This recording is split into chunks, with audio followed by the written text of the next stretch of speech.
شروع اللہ کا نام لے کر جو بڑا مہربان نہایت رحم والا ہے۔ جو چیز آسمانوں میں ہے اور جو چیز زمین میں ہے سب اللہ کی تسبیح کرتی ہے، اسی کی سچی بادشاہی ہے اور اسی کی تعریف ہے، اور وہ ہر چیز پر قادر ہے۔ وہی تو ہے جس نے تم کو پیدا کیا، پھر کوئی تم میں کافر ہے اور کوئی مومن، اور جو کچھ تم کرتے ہو اللہ اس کو دیکھتا ہے۔ اسی نے آسمانوں اور زمین کو حکمت سے پیدا کیا، اور اسی نے تمہاری صورتیں بنائیں اور صورتیں بھی اچھی بنائیں، اور اسی کی طرف تمہیں لوٹ کر جانا ہے۔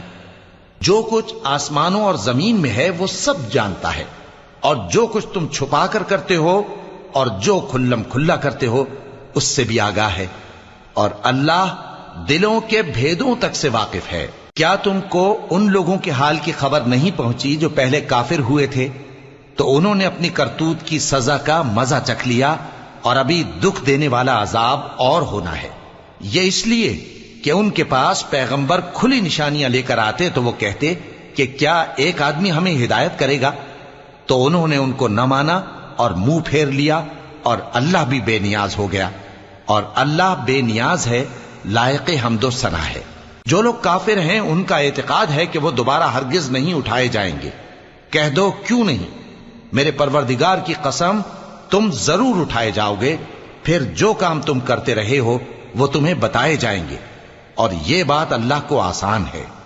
تو اللہ پر اور اس کے رسول صلی اللہ علیہ وآلہ وسلم پر اور اس نور یعنی قرآن پر جو ہم نے نازل فرمایا ہے ایمان لاؤ، اور اللہ تمہارے سب اعمال سے خبردار ہے۔ جس دن وہ تم کو اکٹھا کرے گا یعنی حشر کے دن، وہ نقصان اٹھانے کا دن ہے، اور جو شخص اللہ پر ایمان لائے اور نیک عمل کرے وہ اس سے اس کی برائیاں دور کر دے گا، اور جنت کے باغوں میں جن کے نیچے نہریں بہ رہی ہیں داخل کرے گا۔ وہ ہمیشہ ہمیشہ ان میں رہیں گے، یہی بڑی کامیابی ہے۔ اور جنہوں نے کفر کیا اور ہماری آیتوں کو جھٹلایا وہی اہل دوزخ ہیں کہ ہمیشہ اس میں رہیں گے، اور وہ بری جگہ ہے۔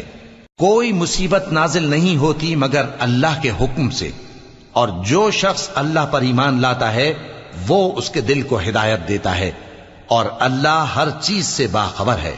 اور اللہ کی اطاعت کرو اور اس کے رسول کی اطاعت کرو، پس اگر تم منہ پھیر لوگے تو ہمارے پیغمبر کے ذمے تو صرف پیغام کا کھول کھول کر پہنچا دینا ہے۔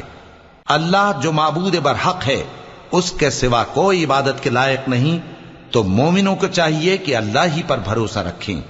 مومنوں، تمہاری بیویوں اور اولاد میں سے بعض تمہارے دشمن بھی ہیں، سو ان سے بچتے رہو، اور اگر معاف کر دو اور درگزر کرو اور بخش دو تو اللہ بھی بخشنے والا ہے، مہربان ہے۔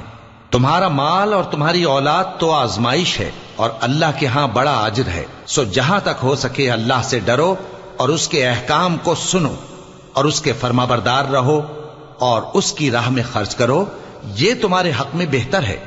اور جو شخص طبیعت کے بخل سے بچایا گیا تو ایسے ہی لوگ راہ پانے والے ہیں۔